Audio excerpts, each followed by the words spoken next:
Good morning, YouTube. Today I'm going to show you how to make your own homemade sauerkraut. This stuff is the same that we've been making here for centuries. It is naturally fermented, it is tangy, and absolutely delicious. You're going to love this stuff. Action. Alright, so the first thing that we're going to do is cabbage, right? I have a ton of cabbage here. This was 2 heads of cabbage that my sister-in-law Angie brought me. This was about 7 pounds of cabbage. Now when you're making sauerkraut, you're looking at ratios. Don't get yourself all torn up over so many teaspoons of whatever. You're going to end up with odd amounts anyway. But what you want to keep in mind is that for every 5 pounds of cabbage, you're going to need 3 tablespoons of kosher salt, okay? That's not the same ratio for if you get iodized salt or table salt. This is kosher salt, right? So all I did was take all this cabbage and I cut it into nice fine strips. You can use a mandolin or a food processor. Bone sharpened all my knives this morning, so I just did it by hand. And like I said, I have about 7 pounds, right? So I have 3 tablespoons plus a tablespoon and a half, because that's our ratio. We're going to use fermentation, right? We're going to let this do its thing naturally. We're going to get all that good bacteria that's naturally present on the vegetables to begin with. We're going to put it in an anaerobic environment, so we're going to lock out all the air. So by doing that, we get all the good bacteria to do its thing, and it crowds out all the bad bacteria, right? So you're making a nice happy home for the bacteria that you're going to put to work for you. You can do this also with nothing but cabbage and salt, right? I happen to have a couple other things already handy and in my closet. They're not my closet, they're in my pantry. In my pantry, so I'm using a couple other things. Very optional for you. For this entire batch, I'm throwing in 3 cloves of garlic. I'm not even gonna smash them. And I have about a 1/4 cup of fresh dill. I've been making a lot of pickles. Had a little bit of dill left over. So that's going in there. All right, there's a couple of different ways that you can actually make sauerkraut or pickle vegetables. One of them is this method. This is the oldest method. I mean, seriously, people have been doing this for centuries and like thousands of years even. Some people think this is the first type of pickling or preservation, which I think is really, really cool. You can also make a brine, and we will do that with some other things, but for this right here, I'm going to show you how to do just plain old sauerkraut. So we want to get our salt in here. I don't know why I'm doing that. It just goes in there like that. I don't know why I'm sprinkling. There's no reason. And then you just massage it, right? You want to make sure that you've got that salt worked all the way down as far as you can. Now yesterday, I was making chow-chow, which is a traditional southern pickled relish condiment type thing. I make a spicy and very sour chow-chow, and part of that process involves salting and then letting the vegetables sit and then draining them, okay? You'd be amazed at how much liquid comes out of these vegetables. We're doing the same thing here, but in this case, we're putting that liquid to work for us. That liquid is going to crowd out all the air, which bad bacteria like, and it's going to create a natural brine, which the good bacteria like. So lacto fermentation means that we're going to end up creating lactic acid. That's what's going to create that tangy, distinctive, somewhat funky thing that happens with, well, all kinds of food. People like to say, oh, it's what happens with beer and bread. It's true. Kimchi is another one. All right, so we've gotten this pretty well massaged, okay?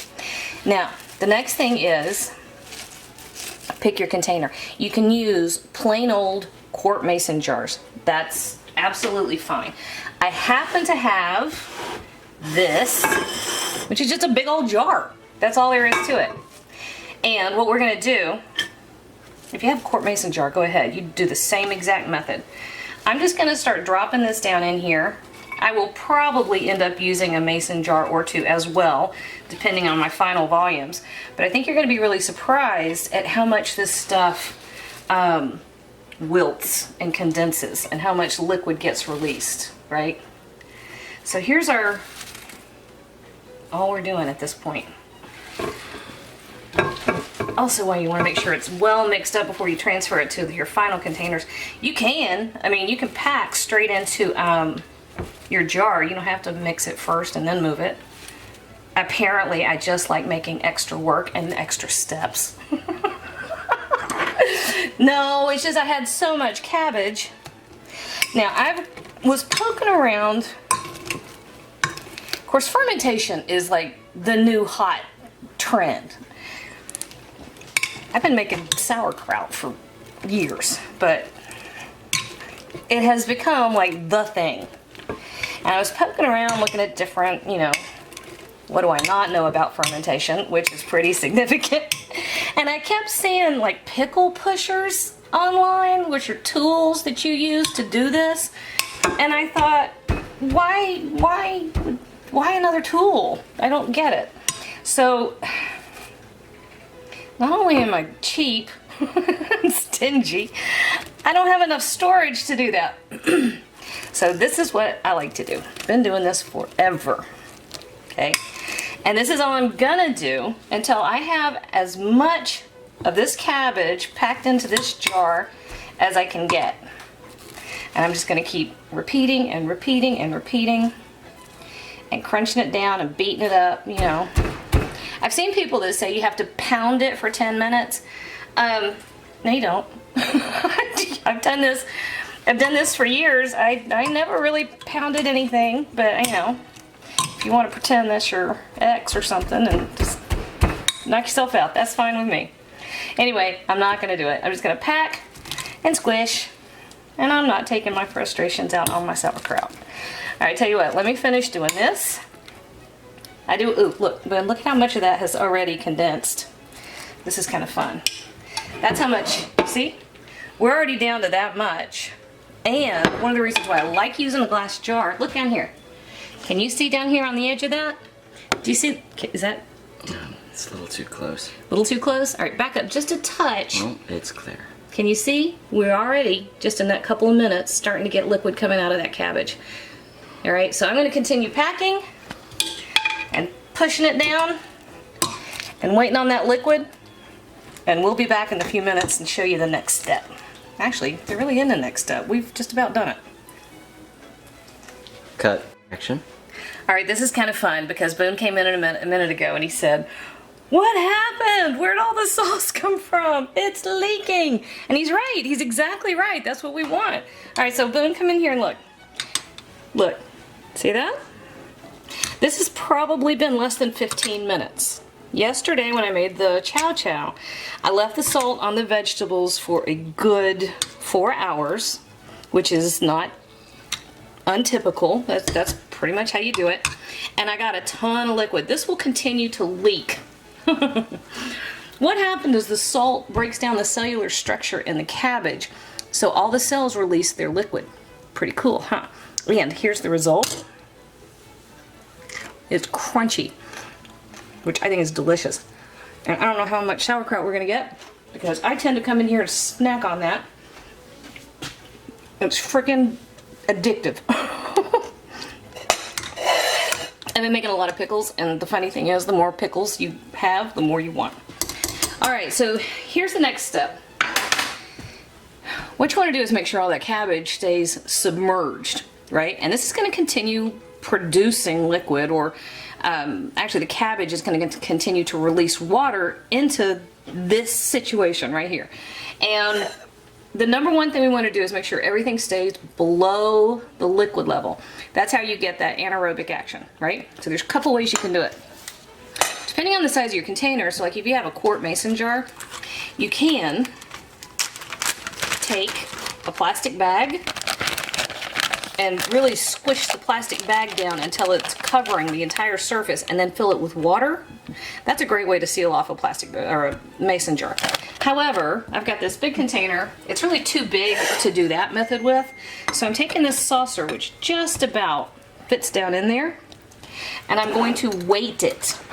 And I picked this saucer and this can or bottle of roasted red peppers because both the saucer and that glass jar are non-reactive. So here's what you want to have happen. They're not going to discolor or turn or whatever. You want to make sure that this liquid level stays above your vegetables. As long as that's happening, everything in here is exactly how it should be. All the magic that's supposed to be happening in here is working away and doing its thing, right? Now here's the other thing. You don't have to keep looking at that jar of cabbage. Here's the other thing. It takes probably a good 5 days for the fermentation to really have a chance to do its thing. It can go up to 6 weeks. Not a problem. This will never last that long because I will eat it even if nobody else does. Probably get maximum, the best balance of flavors at about 2 weeks, right? Do you want to know how you know? You want to know how you can tell? You taste it. Listen, taste it. When it hits the point you like, that's the time to throw it in the refrigerator. It will continue to ferment in the colder environment, but it'll slow it down a lot, right? So keep this around, I don't know, room temperature. It's late fall. That means about 65 to 70 degrees at my house. And there you go. That's all there is to it. That was the easiest thing I think I've ever done on YouTube. Squish some cabbage. Cut. I wanted to bring something up real quick. We now have the full 4 hours, and you can see how much more additional liquid has come out of there. That's perfect. That's exactly what you want. So for the next week or so, I'm simply going to keep a very close eye on this. I am going to drape a tea towel over the top of the whole thing just so, you know, dust or cat hair or aliens can't drop in there when I don't know. But a couple of things that I wanted to mention to you real quick.